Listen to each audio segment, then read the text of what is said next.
G'day and hello and welcome and all of that stuff, right? I'm going to just jump straight into this story. And now if you're actually watching this, you probably are interested in these cars, or you might be interested in buying one of these cars, or you might already own one of these cars. And if you do, and if you're happy with it and enjoying it, well, good luck to you and happy camping. But my story is different, very, very, very different. Now, excuse me for the quality of this. I'm new to YouTube, as you can tell. This is my first video, and I'm recording this on an iPhone 6. I can hear you laughing. Why has this guy still got an iPhone 6? Well, I don't like to let go of stuff. And actually, to tell you the truth, I was officially the last person on earth to let go of my Nokia as well. So, because I don't want to stray off track too much and I want to be faithful to this story and say what I need to say, I'm going to be reading this. So let's go. Okay, about 3 months ago, the missus had a little bingle at the end of our street in our family car, a Renault Koleos 4x4. Before you laugh, they do come in a 4x4 configuration, and I'm sure if you let down the tyres and sent it on some soft sandy beach, it'd get stuck faster than you could say fetch the snatch strap. Just as a side note, you probably know how they say most accidents occur 10 kilometres from home. Well, it seems that they're right again. The car had about 30,000 k on the clock, and amazingly, despite the small amount of front end damage, was eventually assessed as a total write-off. I'll chuck a picture up here of the damage now. Pretty unbelievable that this damage caused a write-off. What do you think? In the last few years, I've become pretty interested in fishing as well, mainly land-based, and after the accident, we were lucky enough to get a Toyota Prado as a loan car while the insurance situation played out. Given the Koleos was never going to get me too far in the sand, the fact that I had this car got my fishing fantasies going, and I started to do some early morning runs down south and north of Perth where I live. You know, leaving at 3 a.m. with a pack of jubes to munch through the night and getting to the prospective fishing hole on sunrise. Eventually the insurance money would soon be on its way, and so I talked the family into buying a real 4x4 against some resistance from the missus, who had a few gripes. You know, it's too hard to park, it's too big, that sort of thing. We went looking around at some car yards, and my son spotted a Tank 300 diesel. We all took it for a drive, and we were quickly impressed by the comfy accoutrements and array of special features the car had.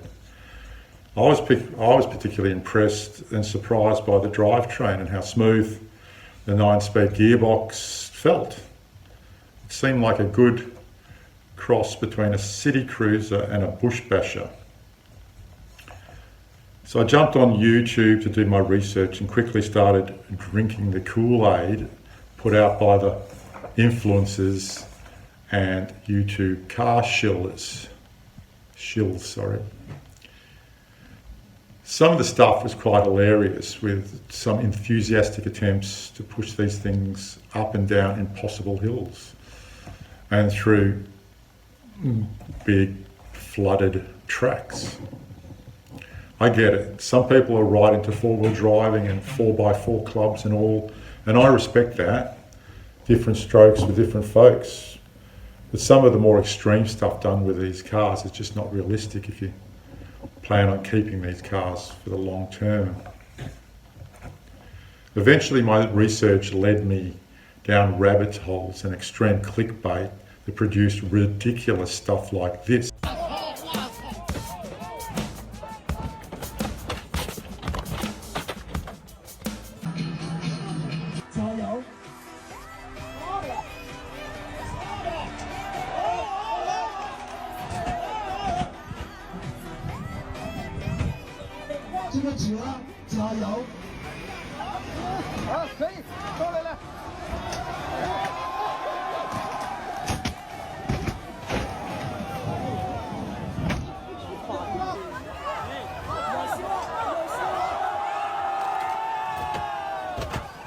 So pumped full of YouTube goodness, we were decided, or was it just me, the family was getting a tank.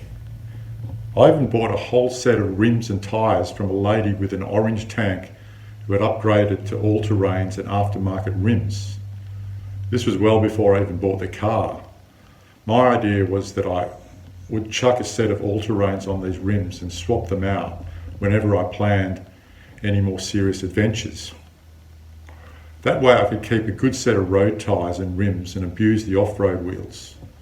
The near new tyres that would then come off the lady's second-hand rims would be kept for when the factory tyres wore out. That's thinking ahead. Too far ahead as it turns out in this case. Way back in the day I used to do some serious prospecting with a 1980s 4-cylinder petrol Hilux and did the same thing. I'd take 4 spare wheels. They were just simple split rims in those days. I'd fit the spares with cheap retreads and then swap the wheels out when I made a long-term camp in the bush somewhere. If I got a puncture in one of the retreads, and there were many, many of those, I'd just break the beads on the split rims and either fix the tube or throw in a new tube. That was the best way to preserve the road tyres, which were expensive back in the day. Seems that some things don't change. I literally drove that car into the ground until you could see almost more road through the footwell than through the windscreen. Okay, back to the story.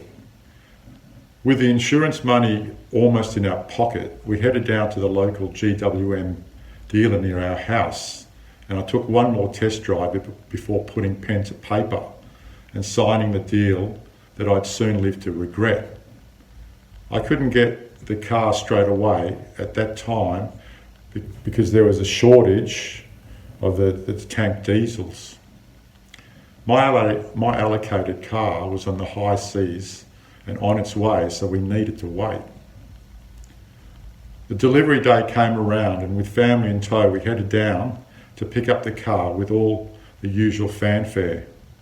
You know, big red ribbons and the mandatory pomp and ceremony, which is a ritual in most Australian dealerships these days. The sales guy even gave us a present, which we were excited about.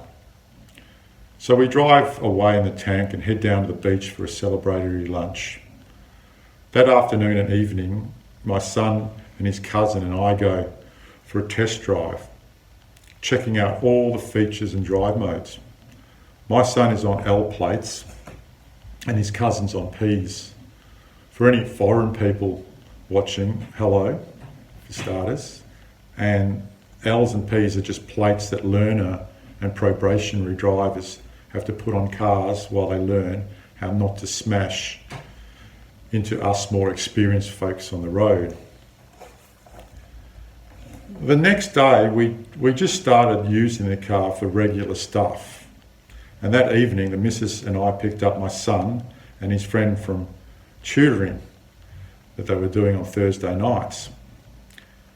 And we decided to stop on the way home for dinner because it was getting too late to go home and prepare food. We leave the restaurant and that night it was pissing down with rain. We dropped my son's friend off and head home. This is where the fun begins. The missus and my son jump out of the car at the top of the driveway and I move the car down the drive where we normally park. When I put it in park, they get me to wind the window down and ask me, what is that noise? I hadn't heard anything because I had the radio on and the rain was still pissing down. I get out of the car with it in park and the engine running and I can smell a burning smell, we all could. And I hear a noise, I hear the noise. It was an intermittent metallic clanking sound, almost like some bit of metal was wrapped around the drive shaft and it was hitting the chassis. But it was sort of intermittent. It was really strange. Okay, better turn this thing off. So I turn the car off and we hear this loud metallic clank, clank, clank, clank, clank, clank, and then it stops. Weird, doesn't sound good at all at this point. So I get the missus to jump in the car and I turn it on and off again, and I get down with my phone and I record the sound. Here it is.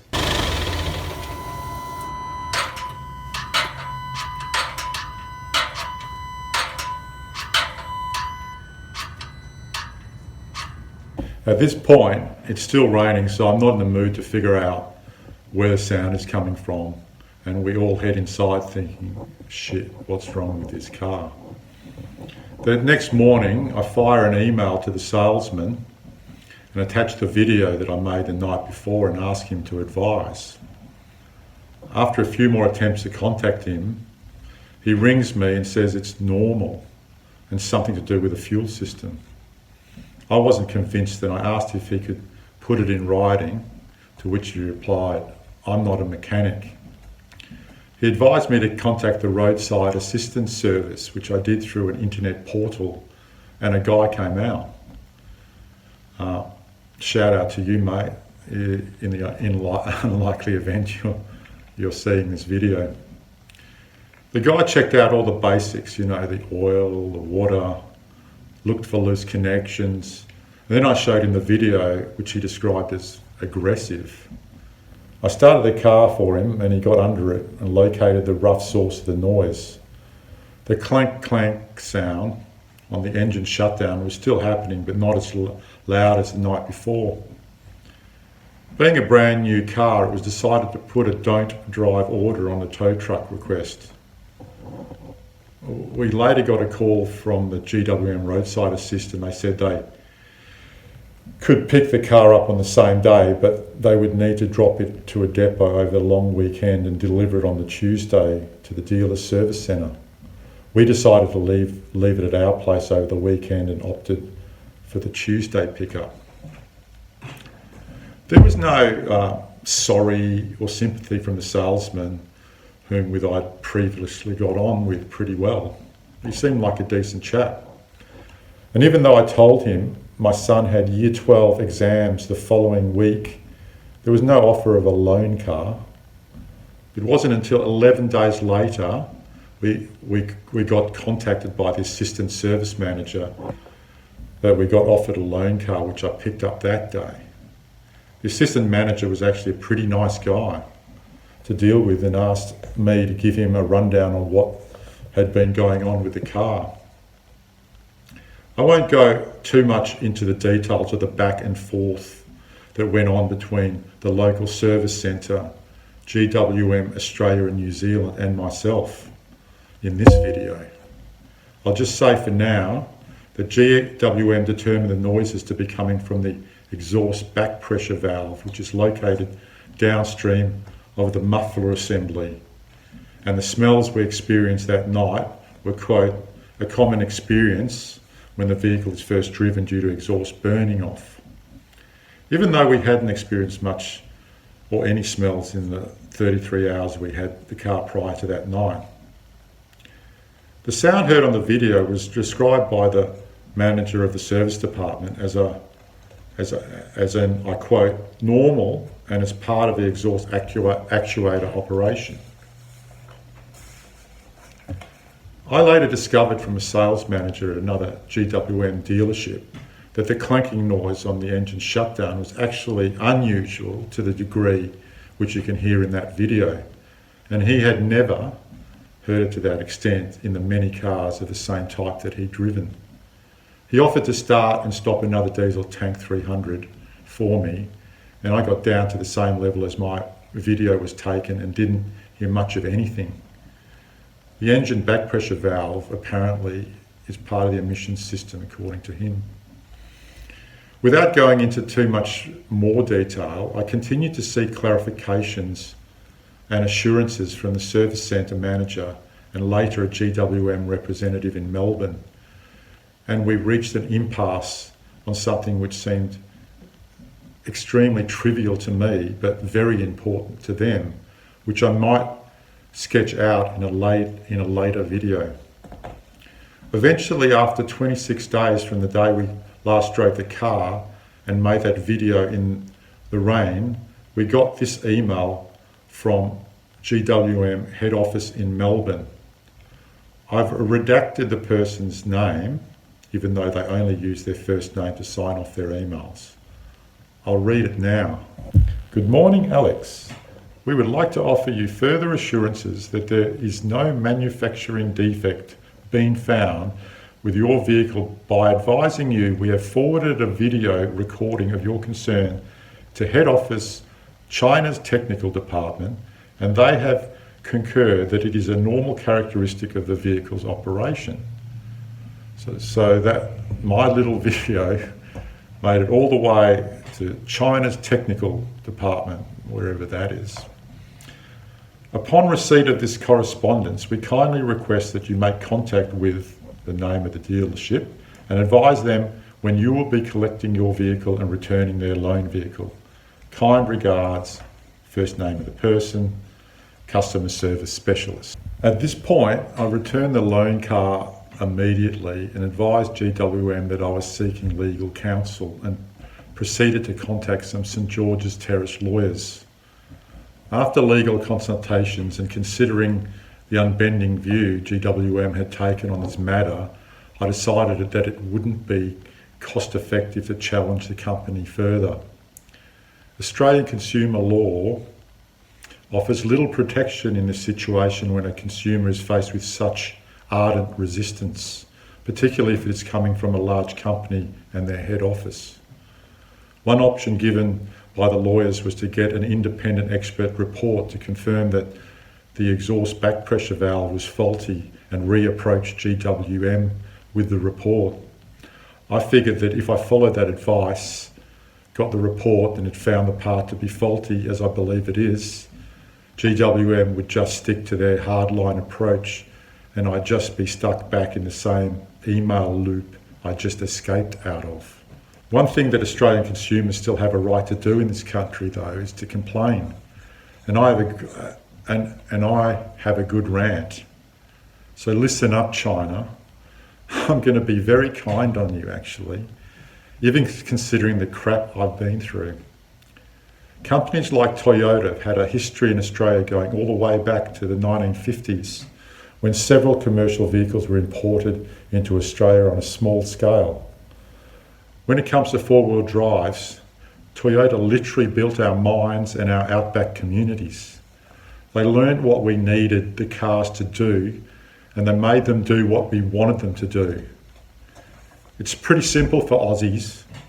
What they want from their four-wheel drives, we want them to take us where we want to go, through the bush and the beaches of our great home, and we want them to get us back without braking. And if they break, we want to be able to fix them without putting up with shit. Your Tank 300 looks like a good car, especially for the price. But if you can't put your ears to the ground and learn from the likes of Toyota, you will never succeed long term in this country, in the four-wheel drive market. Sure, you'll sell a few based on your low price and design aspects that you have skillfully synthesized from various other makers. But that only lasts so long if users have experiences even remotely approaching mine. I don't want to see you fail, but at the same time I can't live with you, so I'm going to try and sell my car. As far as the exhaust back pressure valve is concerned, the message I got direct from China apparently is, and I quote, "We have forwarded the video recording of your concern to head office, China Technical Department, and they have concurred that it is a normal characteristic of the vehicle's operation." Well, China, I know you have a lot of clever expressions with Confucius and all. We here in Australia also have some clever expressions. Here is one that originates from a poem by Daniel Defoe, critical of the British Parliament, in which he wrote, "Gentlemen, if the cap fits anybody, let them wear it. this expression has since been shortened, morphed into if the shoe fits. So let's play that video again on a loop a few times.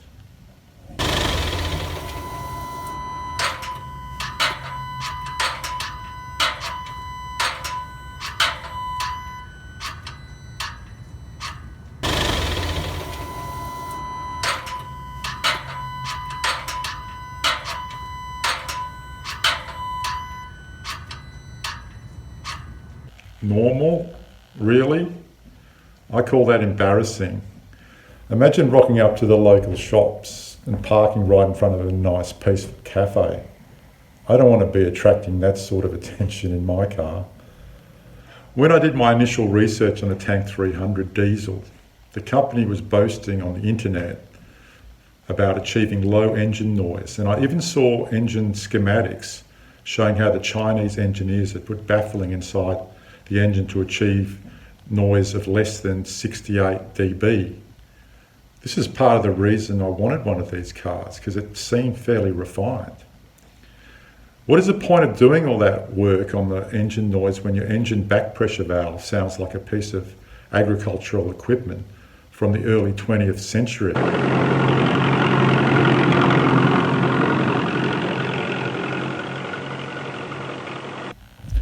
Okay, I got the rant out of my system.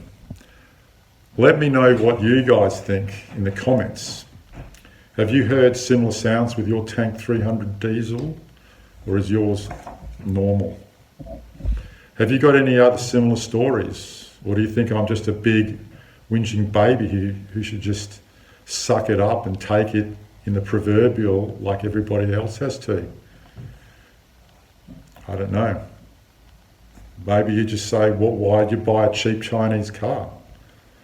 Well, I did my research and I had my reasons, so everyone makes choices.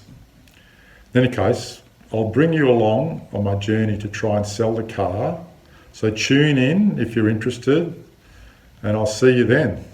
I just wanted to make a footnote on this video, expanding on my comments about Australian consumer law and what protections are offered to consumers in Australia in my situation. The advice given to me by the lawyer who counselled me was to obtain an expert report on the car. This advice disregarded the costs that I would have needed to shoulder to have the report written, pay for the lawyer's own advice, which was already a sunk cost once the advice had been given, and then what would have happened if the report found the part to be faulty, as I believe it is. But GWM continued to revert to their hardline stance in the directive of their head office China technical department. A part that makes an abnormal amount of noise may technically not be faulty if it still performs its function and is operating as designed. You see, lawyers are good at twisting words and facts to suit the outcome they are paid to get. At that point, my options would be more legal consultations and fees and a decision whether or not to prepare a legal claim, which would have been prohibitively expensive and carrying a risk of never recovering any of the already sunk costs, even if I won. Not to mention how I would go about recovering damages for the stress and inconvenience this has caused me and my family, and the loss of opportunity to not be able to start enjoying the benefits and features of the car I bought on day one. Australian consumer law also provides other avenues for consumers to exploit that don't just rely on being able to establish that a product is faulty to obtain relief against companies that are engaged in trade and commerce. When I discussed what would be involved in moving forward with one of these alternative legal approaches, it became quickly evident even a successful claim of this or any other type would amount to only a Pyrrhic victory in the end. For those who don't know what a Pyrrhic victory is, it is a victory that inflicts such a devastating toll on the victor that it is tantamount to defeat. That is, the costs of prosecuting the claim would never come anywhere close to what could be sought or won through making the claim itself. Also, as with all legal actions, success is never guaranteed and comes with not insignificant risks of losing, particularly if the financial power imbalance between parties is large. So a Pyrrhic victory would essentially, in theory, be the best outcome. When your best outcome is tantamount to defeat, you really wonder how the law actually protects you, or how you can protect your rights as a consumer in this situation. But don't worry, haven't we got government regulators that can help? I hear some of you say. That's what we are led to believe in the media and taught in schools and pay for through our taxes, right? It doesn't take much research to learn that actually they provide no help to individual consumers whatsoever. You just have to go to their own website. This is a direct quote from the Australian Competition and Consumer Commission website. We don't resolve individual complaints or provide legal advice on your rights and obligations under the law. Okay, good, at least they make it clear they can't help me. Then what is it that they actually do? They say, and I quote, "We accept and record reports of information about business practices and behaviours that concern you." Well, that's beginning to sound a little more promising. But hold on, there is more. Okay, so I make a report of a concerning behaviour, and then what? Well, according to the ACCC, and I quote, "We generally don't comment on our investigations or what action we may take from the information provided in reports we receive." So the reports are recorded and then it's mum's the word. No further accountability. Go away, you little peasants. We have very important high-paid taxpayer jobs to do here protecting consumers. Sometimes, as it turns out, you just need to stand up for yourself. Just standing up for my rights as a consumer.